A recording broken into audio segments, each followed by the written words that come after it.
प्रिय युवा साथियों, जय हिंद।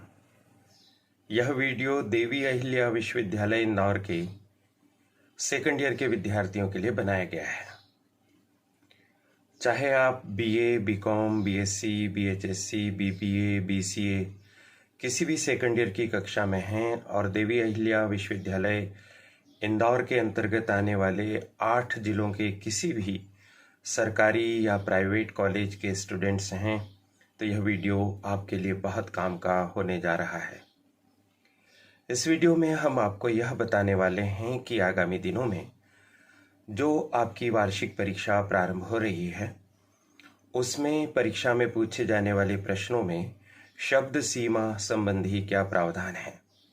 क्या कोई वर्ड लिमिट लघु उत्तरी और दीर्घ उत्तरी प्रश्नों में है, और यदि नहीं है तो फिर हमें कितने पेजेस में या कितना बड़ा उत्तर लिखना चाहिए। इस तरह की जिज्ञासाएं निरंतर आपके द्वारा व्यक्त की जा रही है। मुझसे स्वयं भी बीए, बीएससी, बीकॉम के विद्यार्थी प्रतिदिन संपर्क कर रहे हैं और जानना चाह रहे हैं। तो सभी की समस्याओं का समाधान इस वीडियो में आपको मिल जाएगा। यह करियर एडवाइस चैनल है, इसे आप सब्सक्राइब कर दीजिए, बेल आइकन प्रेस कर दीजिए। सदा इसके साथ बने रहिए, फायदे में रहेंगे। बहुत बहुत धन्यवाद। तो साथियों, जैसा कि पहले के वीडियोस से आप जानते हैं कि इस बार से परीक्षा का पैटर्न बदल गया है। पिछले साल राष्ट्रीय शिक्षा नीति में अति लघु उत्तरी और दीर्घ उत्तरी ये 3 प्रकार के प्रश्न पूछे गए थे और इन प्रश्नों के लिए शब्द सीमा भी तय की गई थी। पिछले साल की बात कर रहे हैं अपन। अति लघु उत्तरी के लिए 50 शब्द थे, लघु उत्तरी के लिए 200 शब्द थे और दीर्घ उत्तरीय के लिए 500 शब्द थे।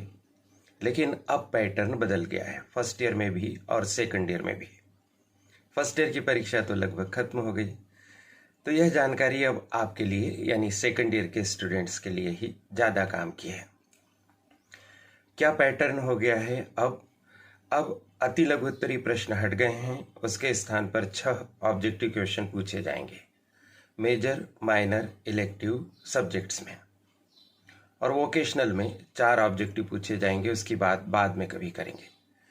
मेजर, माइनर और इलेक्टिव के जो 4 पेपर होंगे उसमें 6 ऑब्जेक्टिव क्वेश्चन पूछे जाएंगे, 5 लघु उत्तरी क्वेश्चन पूछे जाएंगे और 2 दीर्घ उत्तरी क्वेश्चन पूछे जाएंगे। लघु उत्तरी और दीर्घ उत्तरी प्रश्नों के साथ अब शब्द सीमा लिखी हुई पेपर में नहीं आएगी, यानी आपके पेपर में यह नहीं बताया जाएगा कि आपको लघु उत्तरी प्रश्न कितने शब्दों में लिखना है और दीर्घ उत्तरी प्रश्न कितने शब्दों में लिखना है। इसलिए अब आपके सामने यह मसला उत्पन्न हो गया है कि हम कितने बड़े उत्तर लिखें। तो साथियों, जहाँ तक उत्तर के विस्तार का प्रश्न है, यह प्रश्न पर निर्भर करता है परीक्षा में पूछा गया प्रश्न किस प्रकार का है। आप बीए के स्टूडेंट हैं, बीएससी के हैं, बीकॉम के हैं, अलग अलग संकाय के लिए, अलग अलग कक्षा के लिए जो पाठ्य सामग्री होती है, जो प्रश्न होता है, उसकी प्रकृति अलग अलग होती है। तो आपको अपनी क्लास के हिसाब से, अपने विषय के हिसाब से, अपने लघु उत्तरी प्रश्न के उत्तर के लिए और दीर्घ उत्तरी प्रश्न के उत्तर के लिए विस्तार का चयन करना होगा। फिर भी एक सामान्य मार्गदर्शन के हिसाब से हम आपको बता रहे हैं। लघु उत्तरी प्रश्नों की संख्या चूंकि 5 होगी, प्रत्येक लघु उत्तरी प्रश्न 8 अंक के लिए होगा, तो 8 अंक के लिए आपको कितना लिखना चाहिए? हमारा ऐसा मानना है कि यदि प्रश्न में मैटर है, लिखने की संभावना है, तो आपको लघु उत्तरी प्रश्न का उत्तर 2 से 4 पेज में लिखना चाहिए। इतना तो लिखा जा सकता है। जैसे उदाहरण के तौर पर, यदि बीए का पेपर है और उसमें अलाउद्दीन खिलजी की बाजार नीति पर लघु उत्तरी प्रश्न पूछा गया, तो आराम से 4 पेज इस पे लिखे जा सकते हैं। बीएससी में कोई ऐसा प्रश्न है कि जिसका विस्तार मुश्किल से ही 1-1.5 पेज में होता है, उसमें कुछ ज़्यादा विश्लेषण की उम्मीद नहीं है, गुंजाइश नहीं है, तो आपको घबराने की ज़रूरत नहीं है। आप 1-1.5 पेज में, 2 पेज में भी अपने लघु उत्तरी प्रश्न का उत्तर लिख सकते हैं, बशर्ते कि उस प्रश्न के उत्तर का विस्तार उससे ज़्यादा हो ही नहीं सकता। ध्यान रखें साथियों, अनावश्यक उत्तर को न खींचे, अनावश्यक कॉपी भरने की कुचेष्टा न करें। इसका पॉजिटिव नहीं बल्कि निगेटिव प्रभाव पड़ता है। तो पुनः सुन लीजिए कि लघु उत्तरीय प्रश्न आप 1.5 से 2 पेज में भी लिख सकते हैं, और प्रश्न के उत्तर में लिखने के लिए सामग्री ज़्यादा है, ज़्यादा गुंजाइश है, तो आप 2 से 4 पेज में भी लघु उत्तरीय प्रश्न का उत्तर लिख सकते हैं। अब दीर्घ उत्तरीय प्रश्नों की बात करें तो दीर्घ उत्तरीय प्रश्न आपसे पूछे तो 5 जाएंगे परीक्षा में, लेकिन उनमें से कोई 2 प्रश्न आपको लिखने होंगे और प्रत्येक प्रश्न के लिए 12 अंक होंगे। तो लघु उत्तरीय प्रश्न की तुलना में 1.5 गुना मार्क्स हो गए, तो कम से कम 1.5 गुना उत्तर तो हमें लिखना ही होगा। अगर हम बात करें तो आप इसमें 5 पेज से लगाकर 8 पेज तक तो आप लिख ही सकते हैं, और ज़्यादा सामग्री है खास करके बीए में तो आप इससे ज़्यादा भी लिख सकते हैं। 5 से 8 पेज में आप दीर्घ उत्तरीय प्रश्नों के उत्तर आप लिख सकते हैं। फिर वही बात आएगी कि बीएससी में या बीकॉम में या बीसीए में, जहाँ पर कि आपको इक्वेशंस लिखनी होती हैं, कंप्यूटर का कोई प्रोग्राम लिखना होता है और वहाँ इतना मैटर होता ही नहीं है, तो ऐसी स्थिति में आप 3 से लगाकर 5 पेज में भी दीर्घ उत्तरीय प्रश्न आप लिख सकते हैं।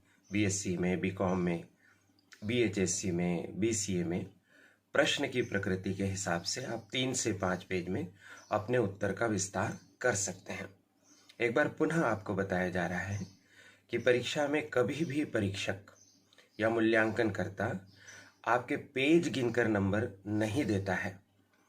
मुझे भी वर्षों हो गए आपकी उत्तर पुस्तिकाओं का मूल्यांकन करते हुए। आपने कंटेंट क्या लिखी है उसका महत्व होता है। आपने प्रश्न का उत्तर शुरू कैसे किया है, उसको आप आगे कैसे बढ़ा कर ले गए हैं, आपने उसका समापन कैसे किया है, इसके अंक होते हैं। जो प्रश्न पूछा गया है ठीक उसी के अनुसार जब आप उत्तर लिखते हैं तो आपको बहुत अच्छे अंक मिलते हैं। इस बात का फर्क नहीं पड़ता कि आपने 1 पेज में लिखा है कि 2 पेज में लिखा है कि 4 पेज में लिखा है। आपने प्रश्न के साथ यदि न्याय किया है तो निस्संदेह आपको अच्छे अंक मिलते हैं, चाहे आपने कम पेजेस में उत्तर लिखा है। यह एक बहुत बड़ी गलतफहमी फैला दी गई है कि पन्ने गिनकर नंबर दिए जाते हैं। कभी कभी कोई सलाहकार भी आपको सलाह दे देता है कि बस आप तो लिख देना, कुछ भी कॉपी खाली मत छोड़ना, कॉपी भर देना। यह मिसगाइड करने का एक बहुत ही बुरा तरीका है। आप इस चक्कर में न उलझें, बल्कि आप अपने आप को अच्छे से तैयार करें, प्रश्न के हिसाब से उत्तर के नोट्स बनाएं और फिर उसको सिलसिलेवार आप लिखिए। जैसे मान लीजिए कॉमर्स का ही प्रश्न है, मान लीजिए बीकॉम सेकंड ईयर में निगमीय लेखांकन वाला पेपर है, तो उसमें यदि आपसे पूछा है कि ख्याति या गुडविल का क्या अर्थ होता है, यह कितने प्रकार की होती है, या कुत्ते के स्वभाव वाली ख्याति या बिल्ली के स्वभाव वाली ख्याति को समझाइए, तो फिर आपको सीधे सीधे से उत्तर पर आ जाना चाहिए कि ख्याति एक महत्वपूर्ण अवधारणा है, खास करके आर्थिक जगत में इसका विशेष महत्व है, और ख्याति का फिर अर्थ बता देना चाहिए। फिर ख्याति की 1-2 परिभाषाएं लिख देनी चाहिए।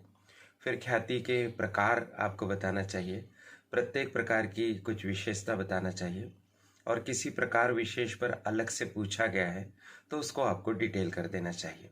और अंत में आपको निष्कर्ष के तौर पर 4-6 लाइन ज़रूर ही लिखना चाहिए। यदि इस पैटर्न पर, इस प्रारूप के अनुसार आपने उत्तर लिखा है, कम पेजेस में भी लिखा है, तो आपको बहुत अच्छे अंक मिलेंगे। साथियों, आप इसलिए मेरी बात का यकीन कर सकते हैं कि मैंने बहुत सारी परीक्षाएं दी हैं। अभी भी मैं परीक्षार्थी हूँ।